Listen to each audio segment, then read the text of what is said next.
Join झालेल्याने थोडंसं हाय केलं तर बरं होईल. हाय किंवा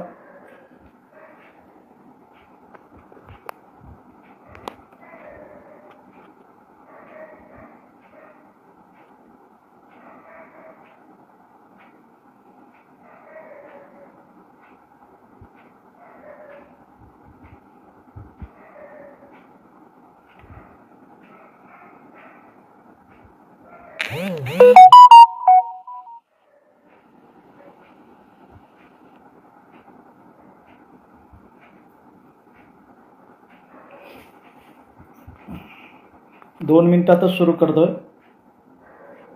फक्त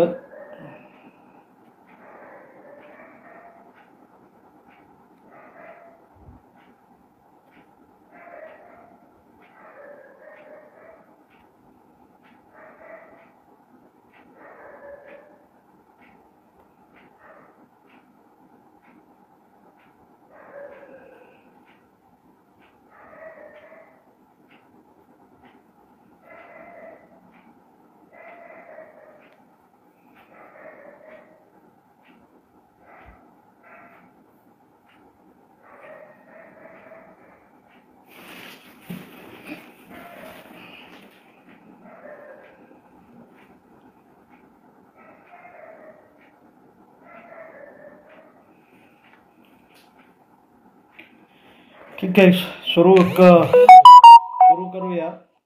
मी विचार करत होतो अजून थोडेसे.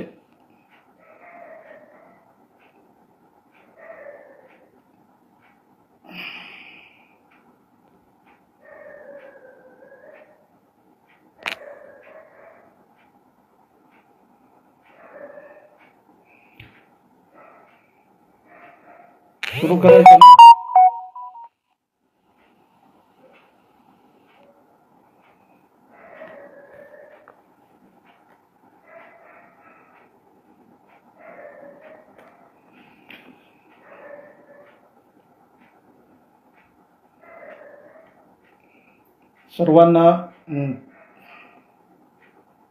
सर्वांना नमस्कार.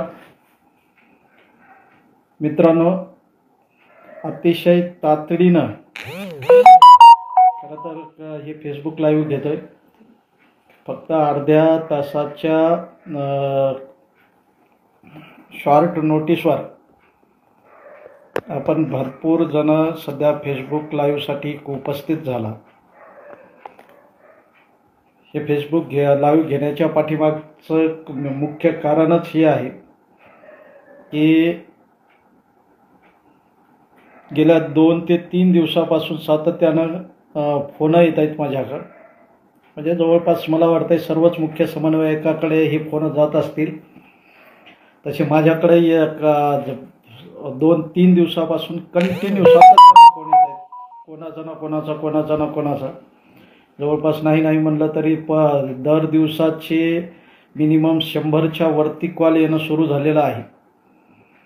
आणि अशा अवस्थेमध्ये सर्वांना सांगता काही गोष्टीचं विश्लेषण करता नाकी नऊ येत आहे.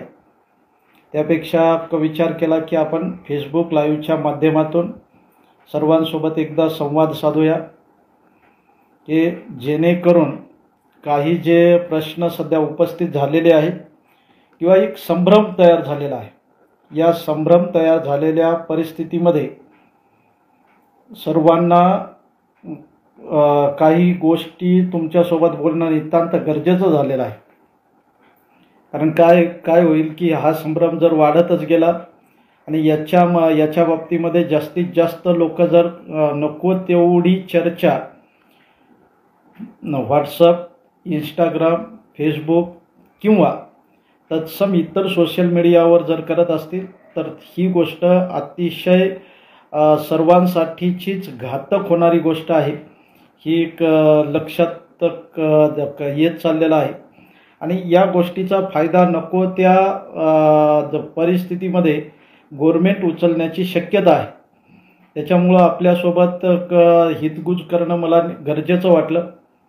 खरं तर या बाबतीमध्ये सर्वच मुख्य समन्वयक म्हणून जे घेणारे आहेत किंवा जे या आंदोलनाचं नेतृत्व करतात, नेतृत्व तर सर्वच शिक्षक बांधव करत आहेत, परंतु त्याच्यातही जे समोर राहणारे एक आमचे समन्वयक आहेत, यांनी या बाबतीमधला संभ्रम जो आहे तो दूर करणं नितांत गरजेचा झालेला आहे. कारण हा जर संभ्रम अशाच प्रकारचा वाढत गेला तर कदाचित याचे विपरीत परिणाम होऊ शकतात. अशा प्रकारची परिस्थिती सध्या निर्माण झालेली आहे. त्याच्यामुळं आजचं हे तातडीचं फेसबुक लाईव्ह घेणं मला नितांत गरजेचं वाटलं. कारण अधिकचा जर वेळ वाया घातला तर याच्यामध्ये नको त्या दिशेला ही चर्चा वळू शकेल असं याच्यामधून लक्षात येणं सुरू झालेलं आहे. त्याच्यासाठी बांधवांनो, मी आत्ताच्या फेसबुक लाईव्हमध्ये म्हणजे जी पोस्ट पाठवली त्याच्यामध्ये स्पष्टपणानं सांगितलं, त्याच्यामध्ये विषयही विशद केलेला आहे की त्रुटीपात्र शाळांच्या संदर्भामध्ये जी सध्या चर्चा चालू आहे वाढीव टप्प्याच्या संदर्भामध्ये, या चर्चेला कुठंतरी विराम बसणं नितांत गरजेचं झालेलं आहे. ही चर्चा नको तेवढी वाऱ्याच्या गतीनं किंवा ज्याप्रमाणे जंगलामध्ये आग लागते, ही आग जशी जोरानं पसरत जाते तशा प्रकारची ही पसरणं सुरू झालेली आहे. आणि एक दोघायला चार जणायला फोनवर समजून सांगून खरं तर बरंचसं त्याच्यामध्ये एनर्जी वाया चाललेली आहे. त्याच्यामुळं हा फेसबुक लाईव्हचा प्रपंच करणं गरजेचं वाटलं. या माध्यमातून आपल्यासोबत हितगुज करणं मला संयुक्तिक वाटलेलं आहे. बांधवांनो, गेल्या 8 आणि 9 तारखेला आपण सर्वांनी एक ऐतिहासिक अशा प्रकारचं आंदोलन उभं केलं आणि त्या दिवशी न भूतो न भविष्यती अशा प्रकारची आपली मोठ्या प्रमाणावर संख्या ही आझाद मैदानावर उपस्थित राहिली. या संख्येच्या उपस्थित राहण्याचा परिणाम म्हणून 9 तारखेला माननीय मुख्यमंत्री महोदयांना आपल्यासोबत चर्चा करावी लागली, आपल्या शिष्टमंडळासोबत बोलावं लागलं. आणि या शिष्टमंडळासोबत नुसतं त्यांनी बोललेच नाही तर त्यांनी आम्हाला त्या ठिकाणी एक शब्द दिला होता की कुठल्याही परिस्थितीमध्ये मी 18 तारखेच्या आत म्हणजे अधिवेशन संपण्यापूर्वी सभागृहामध्ये या बाबतीमध्ये घोषणा करेल. आणि तुमचा जो निधीचा प्रश्न आहे, मी शब्द खूप जपून वापरतोय बांधवांनो, कारण निधीचा जो प्रश्न आहे तो निधीचा प्रश्न मी तुमचा निकाली काढेल.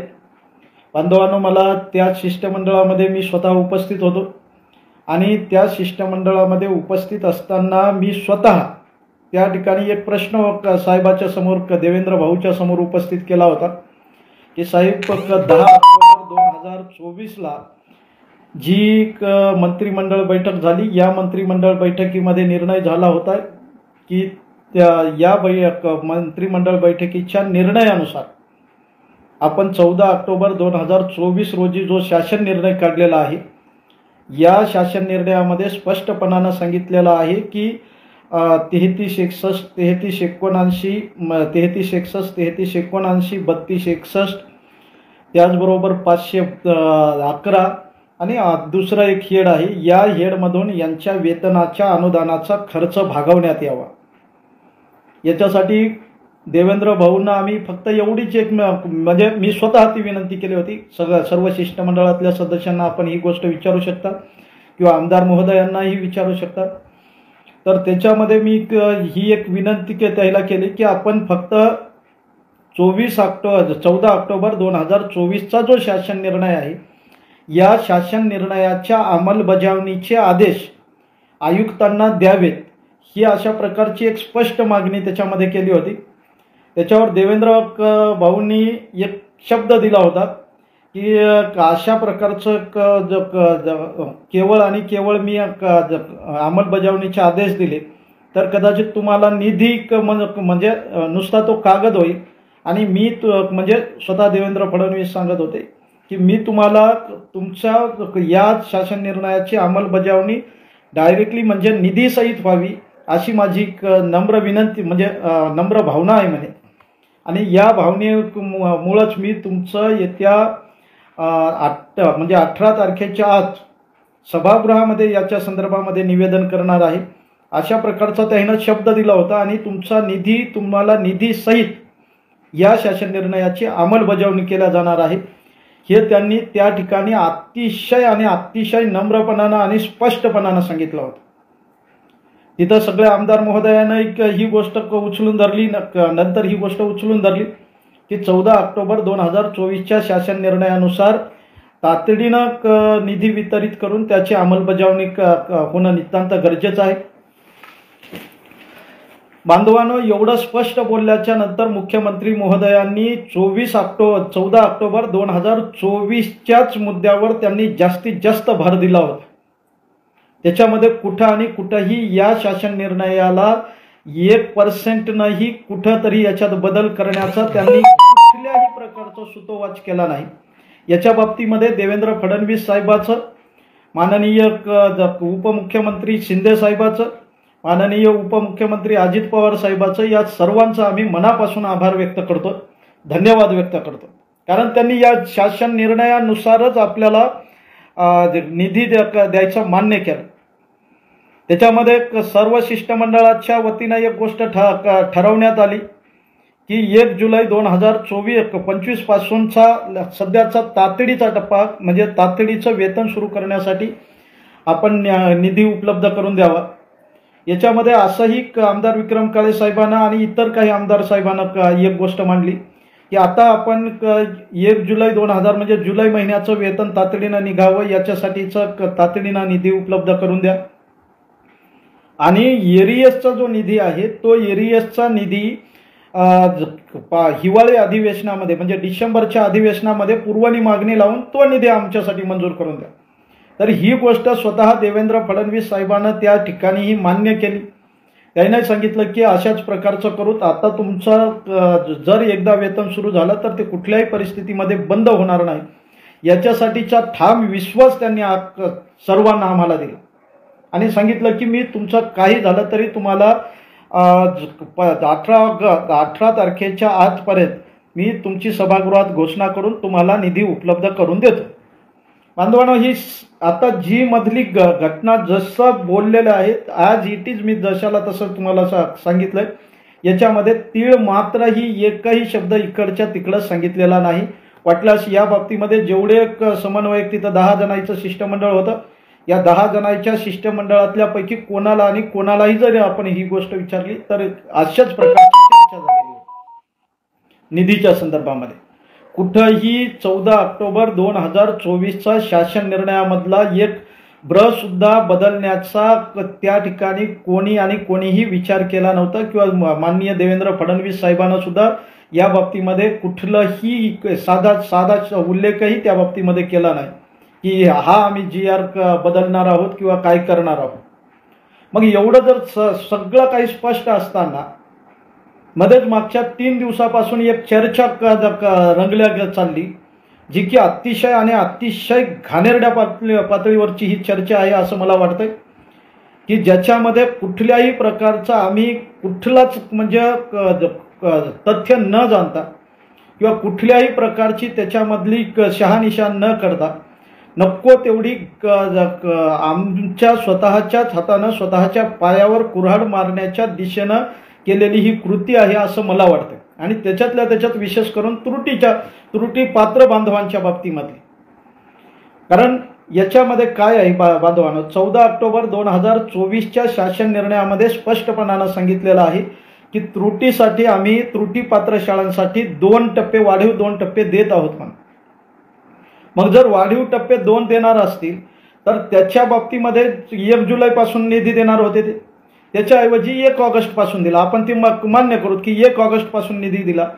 ऑगस्ट, सप्टेंबर, ऑक्टोबर, नोव्हेंबर, डिसेंबर, जानेवारी, फेब्रुवारी आणि मार्च, 30 मार्च म्हणजे 8 महिने. या 8 महिन्यासाठी 970 कोटीचा निधी मंजूर केला गेला. किती? 8 महिन्यासाठी 970 कोटीचा निधी मंजूर केला. हा जर निधीचा जर आपण विश्लेषण केलं तर त्याच्यानुसार लक्षात येतं की त्रुटी पात्र शाळांच्या 2 वाढीव टप्प्यासहितचा हा निधी आहे. किती? 2 वाढीव टप्प्यासहितचा हा निधी मंजूर झालेला आहे. मग जर 2 वाढीव टप्प्यासहितचा निधी मंजूर असेल तर त्रुटीपात्र शाळांचा एक टप्पा काढूनच घेतला जाणार, ही एकदम एकदम अशी नालायक चर्चा का आणि कशासाठी उद्भवल्या गेल्या, हा माझा पहिला प्रश्न आहे. अरे जर गव्हर्नमेंट स्वतःहून सांगते की आम्ही तुमच्यासाठी हा निधी मंजूर केला, गव्हर्नमेंटनं आजपर्यंत तरी कुठल्याही त्याच्या जबाबदार व्यक्तीनं समोर येऊन नाही सांगितलं की अशा अशा प्रकारची तुमच्या बाबतीमध्ये गोष्ट होणार आहे म्हणून. कोणाच्या तरी फोनवर बोलला किंवा कुठला तरी एखादा अधिकारी बोलला की असं असं होणार आहे म्हणून, ते आम्ही ग्रुपवर चर्चा रंगवायची अशा प्रकारची, ही कुठली मानसिकता झाली. मी गेल्या वर्षीपासून ज्या दिवशी 14 ऑक्टोबर 2024चा शासन निर्णय आला, या निर्णयाचं विश्लेषण करण्यासाठी एक फेसबुक लाईव्ह घेतलं होतं.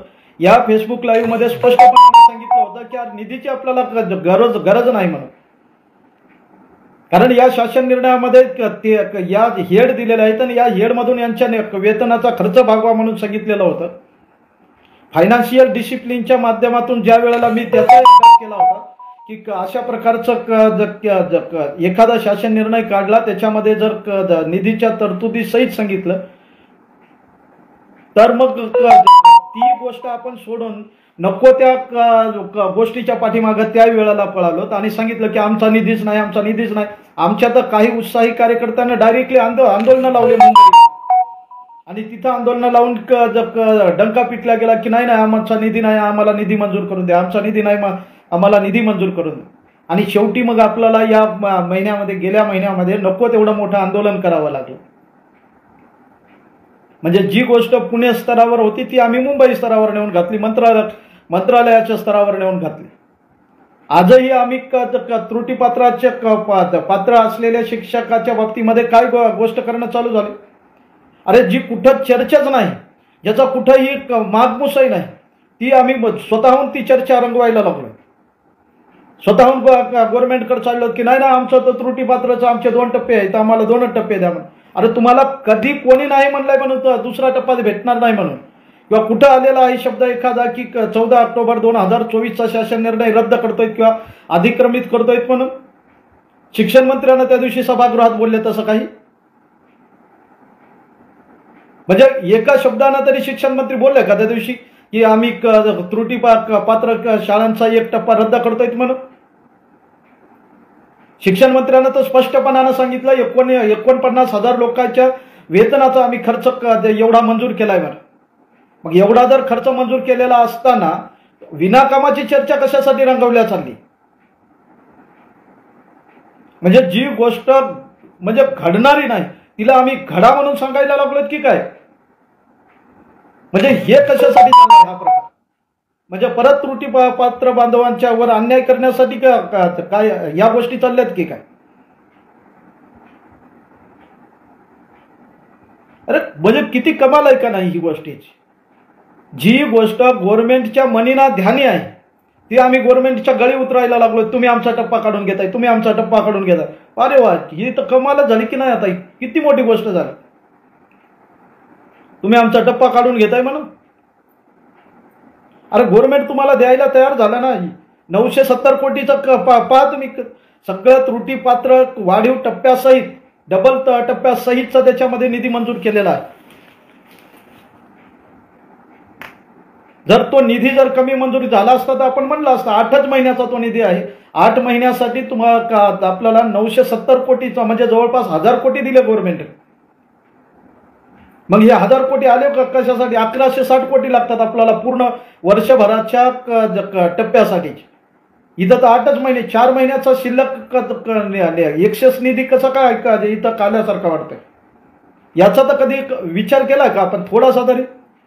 आमचे तर काही उत्साही कार्यकर्ते असे आहेत की आमदार लोकांना निवेदन देणं सुरू केलं की नाही आमचा निधी चाललेला आहे, आमचा 1 टप्पा चाललेला आहे, तुम्ही गव्हर्नमेंटकडे मांडा.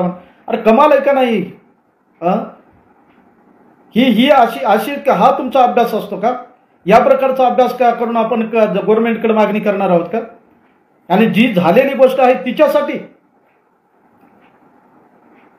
म्हणजे कुठल्या दिशेनं आमचा शिक्षक या बाबतीमध्ये चर्चा रंगवतोय. आता तर एका कार्यकर्त्यानं, वाशिमच्या एका कार्यकर्त्यानं मला फोन लावला आणि सर म्हणे आपलं आता सध्या काहीच आहेत ना, या घर बशा लोकांनीच या गोष्टी चालवलेल्या आहेत, जे कुठंच आंदोलनामध्ये येत नाही.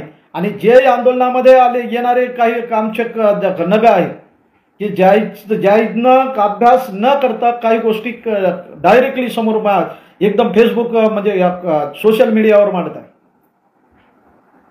आणि जर तुम्हाला तसं काही वाटलं तर सगळ्या समन्वयकासोबत बोला, सगळ्यासोबत गोपनीय पहिले चर्चा करा ना. तुम्हाला जर वाटतच असेल असं, पण विनाकामाचं नको ती चर्चा रंगू नका ना अशा प्रकारची फेसबुक, व्हॉट्सअप किंवा सोशल मीडियावर. प्रत्येक ग्रुपला शासनाचा माणूस बसलेला आहे. कारण ग्रुपवर जर अशा प्रकारची आपण चर्चा रंगवणार असतील, ग्रुपवर अशा प्रकारचं जर आम्ही आमचं वर्तन ठेवणार असतील, तर आम्ही स्वतःहून आमच्या पायावर कुऱ्हाड मारून घेतोय हा त्याचा अर्थ होता. आणि विशेषतः त्रुटी पात्र बांधवांना माझी नम्र विनंती आहे, अरे जर याच्या मोठ्या प्रमाणावर स्वतःच करून घेत चाललेले आहोत, हे म्हणजे फिक्स होईल. आणि गव्हर्नमेंटला जाणीवपूर्वक, गव्हर्नमेंटला तर ह्याच गोष्टी पाहिजेत ना. गव्हर्नमेंटला काय जेवढा अशा गोष्टीच्या पाठीमागे लागू नका. जर काही अडचण आपण सहज घेऊ शकतो ना, कशाला गव्हर्नमेंटच्या भानगडीमध्ये आता पडत आहे. हेच मला आपल्याला समजून सांगायचं होतं की नको त्या भानगडीमध्ये सध्या पडू नका, नको ती ग्रुपवर चर्चा रंगवू नका, नको ती गोष्ट गव्हर्नमेंटच्या हातामध्ये देऊ नका. फक्त आता सध्या निधी वितरण कसं होईल याच्यासाठीचा आपण प्रयत्न करू. एकदा निधी वितरण झालं ना 970 कोटीचं, वाढीव सगळे वाढीव टप्पे भेटणार म्हणजे भेटणार, हे मी तुम्हाला खात्रीशीर सांगू शकतो. परंतु आपण जर ही कृती करत असतील तर 100% गव्हर्नमेंट परत एकदा विचार करेल. आणि आपण जेवढं लढून मिळवलेलं आहे, लढून मिळवलेलं आहे ते आपण विनाकामाच्या आपल्या आततायी गोष्टीमुळं सगळं पाण्यात मातीत घालतील. हे मात्र मी तुम्हाला शेवटी इशारा वजा ही गोष्ट सांगत आहे.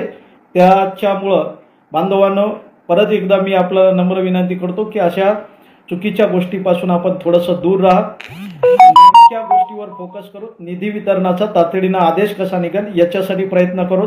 उर्वरित ह्या ज्या फालतू सध्या चर्चा चालल्यात ना, या चर्चेला तातडीनं आपण पूर्णविराम द्या, हीच मला या माध्यमातून आपल्याला विनंती करायची. धन्यवाद. आपण सर्वजण जॉईन झालात, मला इतका वेळ ऐकून घेतलं त्याच्याबद्दल